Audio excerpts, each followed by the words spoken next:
الحمد لله رب العالمين والعاقبة للمتقين وصلى الله وسلم على عبده ورسوله نبينا محمد وعلى آله وأصحابه أجمعين أما بعد أعوذ بالله من الشيطان الرجيم بسم الله الرحمن الرحيم لن ينال الله لحومها ولا دماؤها ولیکن ینالہ التقوی منکم۔ اللہ تعالیٰ کو قربانیوں کے گوشت پہنچتے ہیں اور نہ ان کے خون، بلکہ اسے تمہارے دل کی پرہیزگاری پہنچتی ہے۔ قربانی دین کے شعائر میں سے ایک اہم شعار اور اس کی عبادتوں میں سے ایک اہم عبادت ہے، جس کا مقصد اللہ تعالیٰ کے حکم کی بجا آوری ہے، اور اللہ کے رسول صلی اللہ علیہ وسلم نے اسے سنت ابراہیمی سے تعبیر کیا ہے، جیسا کہ بعض روایتوں میں ہے۔ آپ نے خود قربانی کیا اور صحابہ کرام رضی اللہ عنہم کو بھی اس کی تاکید فرمائی۔ انس بن مالک رضی اللہ تعالیٰ عنہ سے مروی ہے، جیسا کہ بخاری اور مسلم کے اندر ہے، فرماتے ہیں کہ آپ صلی اللہ علیہ وسلم دو املح بکروں کی، جس میں املح کہتے ہیں جس کے جسم میں سفیدی سیاہی سے زیادہ ہو، تو ایسے بکروں کو ذبح کرتے تھے اور ذبح کے وقت اللہ کا نام لیتے، تکبیر کہتے اور ان کے کندھوں پر پاؤں رکھتے۔ اور مسلم کی روایت میں ہے آپ بسم اللہ اللہ اکبر کہتے، اور مسلم ہی کی ایک روایت میں ہے، عائشہ رضی اللہ تعالیٰ عنہ سے مروی ہے کہ اللہ کے رسول صلی اللہ علیہ وسلم نے ایک سینگدار بکرا منگایا جس کے پاؤں، پیٹ اور آنکھوں کے گوشے سیاہ تھے، کالے تھے۔ جب اسے آپ کے پاس لایا گیا تو آپ نے فرمایا، اے عائشہ، چھری لو اور اسے پتھر پر تیز کر کے لاؤ۔ عائشہ رضی اللہ تعالیٰ عنہ فرماتی ہیں، میں نے جب اسے تیز کر دیا تو آپ صلی اللہ علیہ وسلم نے اسے لیا اور بکری کو لیا اور اسے ذبح کیا اور فرمایا، اے اللہ، محمد کی طرف سے اور محمد کے آل کی طرف سے اور محمد کی امت کی طرف سے قبول فرما۔ قربانی ذوالحجہ جیسے مبارک مہینے میں جو لوگ حج کی استطاعت نہیں رکھتے یا اور کسی وجہ سے حج نہیں کرتے، تو ان کے لیے قربانی نیکیوں کی کمائی کا بہترین ذریعہ ہے۔ یہ قربانی اللہ تبارک و تعالیٰ کے لیے ہے، دل کی پاکیزگی، صفائی اور تقوی کی علامت ہے۔ آئیے ان چند تمہیدی باتوں کے بعد میں آپ کے سامنے قربانی کی مشروعیت اور اس کی حکمت کے بارے میں چند باتیں رکھوں۔ قربانی کے لیے عام طور پر نصوص سے احادیث میں اضحیہ کا لفظ وارد ہوا ہے۔ اضحیہ اسمعی کہتے ہیں کہ اس کو 4 طرح سے پڑھا گیا ہے، حمزہ کے پیش کے ساتھ اضحیہ، حمزہ کے زیر کے ساتھ اضحیہ، ان دونوں کی جمع اضحیہ آتی ہے۔ اسی طرح ضحیہ بھی ہے، اس کی جمع ضحایہ آتی ہے، اور اضحات جس کی جمع اضحیٰ آتی ہے، اسی سے یوم الاضحیٰ بنا ہے۔ امام نووی نے تحریر التنبیہ کے اندر قاضی عیاض کے حوالے سے قلم بند کیا ہے، لکھا ہے کہ اہل لغت نے اسے ذکر کیا ہے کہ قربانی کا نام اضحیہ اس لیے پڑا کہ اس کی ادائیگی بوقت ضحیٰ کی جاتی ہے، اور ضحیٰ کہتے ہیں دن چڑھنے کو، دن تھوڑا سا چڑھ جائے اس کو ضحیٰ کہتے ہیں، اس وقت ذبح کیا جاتا ہے، اس وجہ سے اس کو اضحیہ کہا جاتا ہے۔ بہت سارے لوگوں میں، بلکہ عام طور پر بہت سارے علاقوں میں یہ سننے کو ملتا ہے کہ قربانی کو لوگ عید الاضحیٰ کہتے اور لکھتے ہیں، لیکن یہ قواعد اور معنی کے اعتبار سے صحیح نہیں ہے۔ ہم چونکہ انسان اللہ تبارک و تعالیٰ کے راستے میں کی راہ میں جان کی قربانی دیتا ہے، جان کو اللہ تبارک و تعالیٰ کی راہ میں خرچ کرتا ہے، اس وجہ سے اس کو قربانی کا نام دیا گیا ہے۔ ہم لوگ عام طور پر قربانی کہتے ہیں، اور علاقے میں اس کو بقر عید کے نام سے بعض علاقوں میں یاد کیا جاتا ہے، بقر عید نام دیا جاتا ہے۔ قربانی کی اصطلاحی تعریف، شرعی تعریف، فقہاء نے مختلف تعریفیں کی ہیں، جیسے مخصوص نعم، ما یذبح من النعم، نعم کہتے ہیں مخصوص جانور، مخصوص جانوروں میں سے تقربا الی اللہ من یوم العید الی آخر ایام التشریق، یہ ما یذبح قربانی کہتے ہیں کہ اللہ کے تقرب کے لیے مخصوص جانور، اللہ تبارک و تعالیٰ کی تقرب کی خاطر عید کے دن سے لے کر کے ایام تشریق کے آخر دن تک ذبح کیا جائے۔ اور بعض لوگوں نے اس کی تعریف کی ہے، یہ اسم لحیوان مخصوص، اضحیہ یعنی قربانی مخصوص عمر کے مخصوص جانور کا نام ہے، بسن مخصوص، بذبح یذبح بنیت القربہ، جو فی یوم مخصوص عند وجود شرائطها وسببها، یعنی اضحیہ قربانی مخصوص عمر کے مخصوص جانور کا نام ہے، جسے اس کے شرائط و اسباب کے پائے جانے پر مخصوص دن میں تقرب کے نیت سے ذبح کیا جاتا ہے۔ اسی طرح بعض فقہاء نے تعریف کی ہے کہ تقرب کی نیت سے متعین وقت میں کسی خاص جانور کو ذبح کرنے کا نام اضحیہ ہے، یعنی قربانی ہے۔ اسی طرح بعض لوگوں نے تعریف کی ہے کہ متعین جانوروں میں سے جو جانور ایام نحر یعنی قربانی کے دنوں میں اللہ سے تقرب کی خاطر مخصوص شرائط کے ساتھ ذبح کیا جائے، اس کا نام اضحیہ ہے۔ تو یہ مختلف تعریفیں مختلف الفاظ میں ہیں، سب کا مطلب یہ ہوا کہ مخصوص دن میں ایام میں اور مخصوص جانوروں کی قربانی مخصوص شرائط کے ساتھ اللہ تبارک و تعالیٰ کے تقرب کے لیے مخصوص جانوروں کو ذبح کرنا، یہ قربانی ہے۔ قربانی اضحیہ اور ہدی، یہ دو لفظ ہے قربانی کے لیے، اور دونوں میں ایک فرق ہے۔ بہت سارے لوگ ہدی اور اضحیہ کو ایک سمجھتے ہیں، قربانی کو ایک سمجھتے ہیں، دونوں الگ الگ چیزیں ہیں۔ یہ غلط فہمی کہ ہے قربانی اور حج، عام قربانی میں کے دنوں میں غیر حج کے علاوہ جو جانور ذبح کیا جاتا ہے وہ، اور حج میں حج تمتع کرنے والا یا حج قران کرنے والا جو ذبح کرتا ہے، دونوں کو ایک لوگ سمجھتے ہیں، یہ غلط فہمی ہے۔ ہدیہ اور قربانی دونوں الگ الگ چیزیں ہیں۔ شیخ الاسلام ابن تیمیہ فرماتے ہیں کہ ہر وہ جانور جسے حل سے حرم میں لا کر کے، باہر سے حرم میں لا کر کے مینا میں ذبح کیا گیا ہو، وہ اونٹ ہو، گائے ہو، خواہ بکری ہو، وہ ہدیہ ہے، اور اسے اضحیہ بھی کہا جاتا ہے، برخلاف اس جانور کے جو قربانی کے دن حل میں ذبح کیا جاتا ہے، وہ صرف اضحیہ ہے، ہدیہ نہیں۔ ہدیہ کو اضحیہ بھی کہا جاتا ہے، لیکن اضحیہ کو ہدیہ نہیں کہا جاتا۔ ہدیہ خاص جانور کا نام ہے، خاص قربانی کا نام ہے۔ اور علامہ ابن عثیمین کہتے ہیں کہ ہدیہ اضحیہ سے عام ہے، کیونکہ اضحیہ صرف بہیمۃ الانعام ہی سے جائز ہے، جبکہ ہدیہ بہیمۃ الانعام اور اس کے علاوہ سے بھی جائز ہے، لہٰذا ہدیہ ہر اس شے کو کہتے ہیں جسے حرم میں لایا گیا ہو۔ قربانی کا مرتبہ کیا ہے؟ قربانی ان خالص عبادتوں میں سے ایک ہے جو صرف اللہ وحدہ لا شریک لہ کے لیے کی جاتی ہیں، اور جن کا غیر اللہ کے لیے کرنا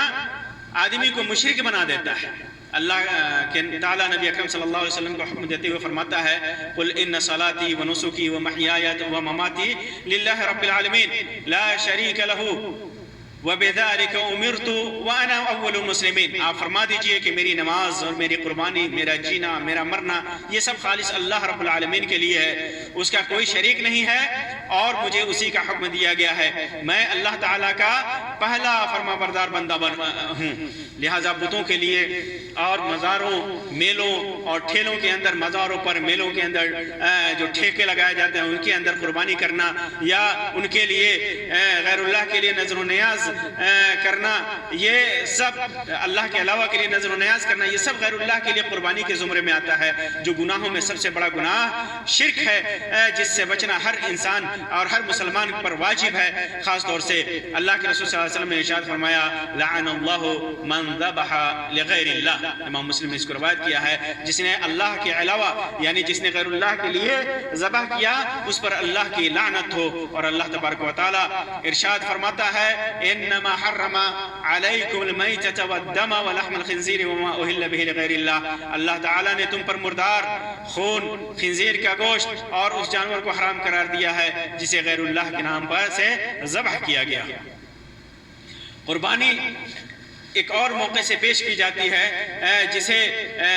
بچے کی ولادت کے وقت پیش کیا جاتا ہے، اسے عقیقے کا نام دیا جاتا ہے، جو بچے کی ولادت کے 7ویں دن کیا جاتا ہے۔ قربانی، یہاں ایک سوال پیدا ہوتا ہے کہ قربانی میں اونٹ میں اس میں بہت سارے لوگ جو ہے نا جانوروں میں اشتراک کرتے ہیں قربانی پر قیاس کرتے ہوئے کہ چونکہ اونٹ اور گائے میں قربانی میں شرکت ہے تو عقیقہ بھی ایک طرح سے قربانی ہے، اس لیے عقیقے کے اندر بھی اشتراک جائز ہے۔ آدمی کئی بچوں کا کہ قربانی ایک اونٹ میں یا ایک گائے میں کر سکتا ہے، یا قربانی کے اونٹ کے ساتھ ساتھ قربانی کے اونٹ کے میں جو 10 یا 7 حصے لگائیں اس میں ایک حصہ عقیقہ کا لے لیا جائے، تو کیا ایسا کیا جا سکتا ہے؟ تو یہاں یہ واضح رہے کہ قربانی ایک الگ عمل ہے اور عقیقہ الگ عمل ہے۔ دونوں میں گرچہ جانور کا ذبح مشترک ہے، جانور ذبح کیا جاتا ہے، لیکن دونوں کے احکام الگ الگ ہیں۔ جیسے قربانی میں ایک سے زائد کی شرکت جائز ہے، لیکن عقیقہ میں ایک نفس کی طرف سے ایک جانور ضروری ہے، ایک جانور، اور سنت کے مطابق وہ بھی صرف بھیڑ اور بکری اور دمبا سے، بھیڑ بکری اور دمبا سے ہی مشروع ہے۔ گائے اور اونٹ سے عقیقہ یہ سنت کے خلاف ہے، جیسا کہ بعض روایتوں میں اس کی وضاحت ہے کہ اونٹ اور گائے سے عقیقہ نہیں کرنا ہے، تو چہ جائے کہ اس کے اندر اشتراک کیا جائے، اور اگر کسی نے فتویٰ دیا ہے اور کوئی کرتا ہے تو ایک نفس کی طرف سے ایک جانور کی قربانی ہونی چاہیے۔ اس لیے قربانی کے ساتھ گائے یا اونٹ میں شرکت، عقیقے کی شرکت یہ قطعاً جائز نہیں ہے۔ قربانی کی مشروعیت کے سلسلے میں یہ واضح رہے کہ کوئی بھی دینی اور شرعی عمل رسول اکرم صلی اللہ علیہ وسلم کے افعال و اعمال کی موافقت کے ساتھ مشروط ہے۔ ہر وہ شرعی عمل جو سنت رسول سے ثابت ہے، امت کا ہر فرد حسب استطاعت وجوباً، چاہے وہ امر واجب ہو یا استحباباً، واجب نہ ہو غیر واجب ہو، اس کے کرنے پر مکلف ہوتا ہے، اور جس کا ثبوت سنت نبوی سے نہیں وہ قابل رد و تردید ہے، جیسا کہ اللہ کے رسول صلی اللہ علیہ وسلم کا ارشاد ہے کہ من عمل عملا لیس علیہ امرنا فہو رد، جس نے کوئی ایسا عمل کیا جو ہماری سنت سے ثابت نہیں ہے تو وہ قابل رد ہے، جیسا کہ بخاری اور مسلم کے اندر اس کے اندر ہے۔ اسی طرح بخاری اور مسلم کے اندر ہے کہ اللہ کے رسول صلی اللہ علیہ وسلم نے فرمایا من احدث فی امرنا ھذا ما لیس منہ فہو رد، جس نے ہماری شریعت میں کوئی نئی چیز ایجاد کی جو اس میں سے نہیں ہے وہ لائق رد ہے۔ قربانی بھی انہی شرعی امور میں سے ایک ہے جن کی پوری تفصیل و وضاحت سنت نبوی میں موجود ہے، اور یہ وہ قربانی ہے جسے اللہ کے رسول صلی اللہ علیہ وسلم نے سنت ابراہیم سے تعبیر کیا ہے، کیونکہ یہ وہ تاریخی قربانی ہے جسے سیدنا ابراہیم علیہ السلام نے پیش کیا تھا، اور اللہ کے رب العزت نے ان کی اس عظیم قربانی کو قیامت تک کے لیے یادگار بنا دیا، اور فرمایا وَفَدَيْنَاهُ بِذِبْحٍ عَظِيمٍ، ہم نے ایک بڑا ذبیحہ اس کے فدیے میں دے دیا۔ یہ فرما کر کے اللہ تبارک و تعالیٰ نے اسے قرب الہی کا ایک اہم ذریعہ اور عید الاضحیٰ کا سب سے پسندیدہ عمل قرار دیا ہے۔ قربانی کی مشروعیت کی حکمت کیا ہے؟ قربانی کی بہت ساری بے شمار حکمتیں ہیں، لیکن ان میں سے چند بنیادی حکمتیں میں آپ کے سامنے ذکر کرتا ہوں۔ ایک حکمت یہ ہے کہ اس سے قربانی یہ اللہ کے تقرب کا ذریعہ ہے، اللہ رب العزت کے تقرب کا ذریعہ ہے، دیگر عبادتوں کی طرح جو صرف اللہ رب العزت کے لیے خاص ہے، اس کے علاوہ کسی دوسرے کے لیے چھوٹی بڑی کسی بھی قسم کی قربانی شرک اکبر کے درجہ میں آتی ہے۔ یہ قربانی اللہ کی عبادت اور اس کی قربت کے حصول کا بہترین ذریعہ ہے۔ اللہ تعالیٰ اس کا حکم دیتے ہوئے فرماتا ہے فَصَلِّ لِرَبِّكَ وَانْحَرْ، اپنے رب کے لیے نماز پڑھ اور قربانی کر، اور ارشاد فرماتا ہے کہ قل ان صلاتی و نسکی و محیای و مماتی للہ رب العالمین، کہہ دیجئے کہ میری نماز میری قربانی اور میرا جینا، میرا مرنا، یہ سب خالص اللہ ہی کے لیے جو سارے جہاں کا مالک ہے۔ نسک کہتے ہیں نسک کہتے ہیں کسی جانور کے ذبح کے ذریعے اللہ تبارک و تعالیٰ کا تقرب حاصل کرنا۔ اسی طرح قربانی کے حکمتوں میں سے، مشروعیت کی حکمت میں سے ایک حکمت یہ ہے، امام الموحدین ابراہیم خلیل اللہ علیہ السلام کی بے مثال قربانی کے جذبے سے پیش کردہ سنت عظیمہ کا احیاء، جنہوں نے اطاعت و فرما برداری کا بے مثال نمونہ پیش کرتے ہوئے اپنے بیٹے اسماعیل علیہ السلام کو ذبح کرنے کے لیے پہلو کے بل لٹا دیا تھا، جس کے بدلے میں اللہ رب العزت نے ان کے اس عظیم کارنامے کو قیامت کے لیے تابندہ کر دیا، قیامت تک کے لیے اس کو یادگار بنا دیا۔ اسی طرح اس کی حکمت یہ بھی ہے کہ عید کے دن آل و اولاد پر کشادگی کیا جائے، آل و اولاد کے لیے اللہ کی نعمت اور اللہ کے رزق کی فراوانی کی جائے، آل و اولاد کے اوپر اسے خرچ کیا جائے۔ اسی طرح اس کے مقاصد میں سے اور حکمت میں سے ایک حکمت یہ ہے کہ قربانی کے گوشت اور چمڑا کے ذریعے فقراء اور مساکین کے درمیان فرحت و شادمانی کو عام کیا جائے۔ اسی طرح اس کی ایک حکمت اور اس کا مقصد یہ ہے کہ اللہ تعالیٰ کا شکریہ ادا کیا جائے کہ اس نے ان جانوروں کو ہمارے لیے سہل الحصول اور پاک اور طیب بنایا ہے، جس سے زندگی کی ساری آسائشیں برآتی ہیں۔ اللہ تعالیٰ ارشاد فرماتا ہے فَكُلُوا مِنْهَا وَأَطْعِمُوا الْقَانِعَ وَالْمُعْتَرَّ كَذَلِكَ سَخَّرْنَاهَا لَكُمْ لَعَلَّكُمْ تَشْكُرُونَ لَن يَنَالَ اللَّهَ لُحُومُهَا وَلَا دِمَاؤُهَا وَلَكِنْ يَنَالُهُ التَّقْوَى مِنْكُمْ كَذَلِكَ سَخَّرَهَا لکم لتکبروا اللہ علی ما ہداکم وبشر المحسنین۔ اس میں سے کھاؤ اور مسکین سوال سے رکنے والوں، جو لوگ سوال نہیں کرتے، مانگتے نہیں، ان کو اور سوال کرنے والوں کو بھی کھلاؤ۔ اسی طرح ہم نے چوپایوں کو تمہارے ماتحت کر دیا ہے کہ تم شکر گزاری کرو۔ اللہ تعالیٰ کو قربانیوں کا گوشت پہنچتے ہیں،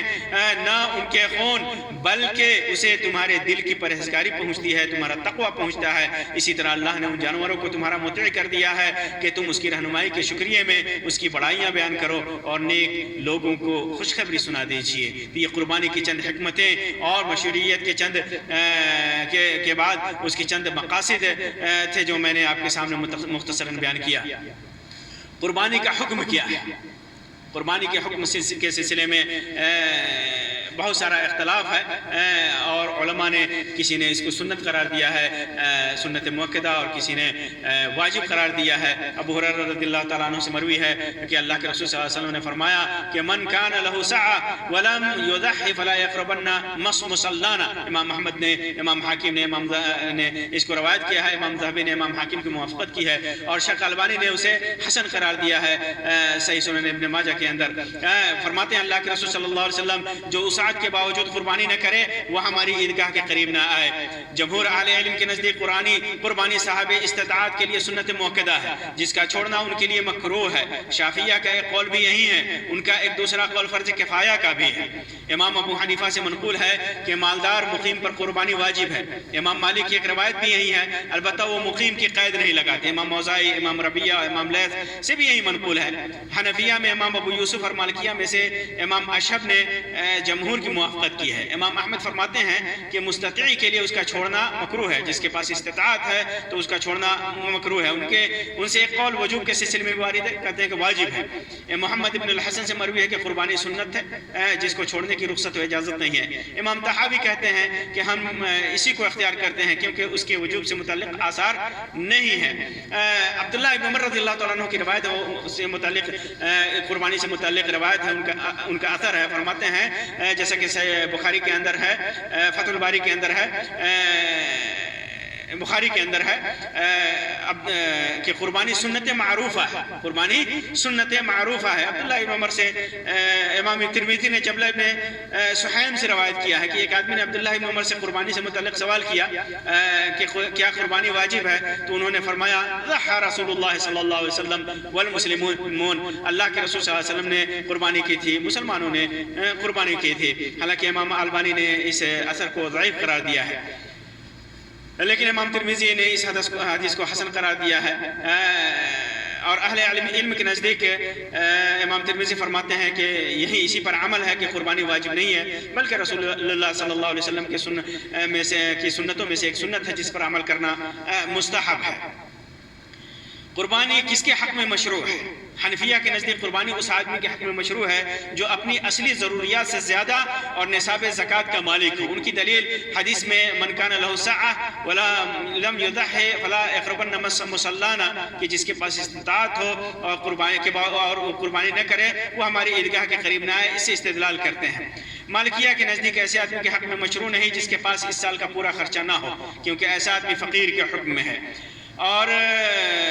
جس کے پاس قربانی کی قیمت نہ ہو جس کے پاس قربانی کی قیمت نہ ہو وہ قربانی کرنے کے لیے قرض یا ادھار نہیں لے گا،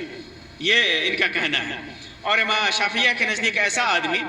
جس کے پاس ایک دن اور ایک رات کا خرچہ اور عید کے دن اور ایام تشریق کے لیے کپڑے ہوں، اس کے لیے قربانی مشروع ہے۔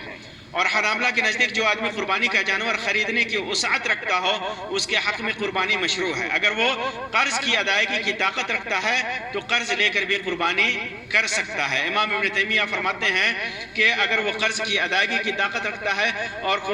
قربانی بھر کا قرض لے کر قربانی کرتا ہے تو یہ بہتر ہے، لیکن ایسا کرنا اس کے لیے ضروری نہیں ہے۔ علامہ ابن باز رحمہ اللہ کا رجحان بھی اسی کی طرف ہے۔ تو قربانی کے سلسلے میں یہ ضروری نہیں ہے کہ آدمی کے پاس اگر بر وقت پیسہ نہیں ہے تو اس سے بچے گا یا ایک حیلت اور بہانہ تلاش کرے گا، بلکہ قربانی کرنے کی کوشش کرے گا۔ اگر قرض لے کر کے اس کو ادائیگی کی امید ہے کہ وہ ادا کر سکتا ہے، قرض لے کر کے کرے گا تو کر سکتا ہے قربانی۔ اللہ تبارک و تعالیٰ سے دعا ہے کہ اللہ تبارک و تعالیٰ ہماری قربانیوں کو قبول فرمائے۔ اللہ تبارک و تعالیٰ مزید نیک عمل کرنے کی توفیق عطا فرمائے۔ آمین یا رب العالمین، وآخر دعوانا ان الحمدللہ رب العالمین، وصلی اللہ علی خیر خلقہ وسلم، والسلام علیکم ورحمۃ اللہ وبرکاتہ۔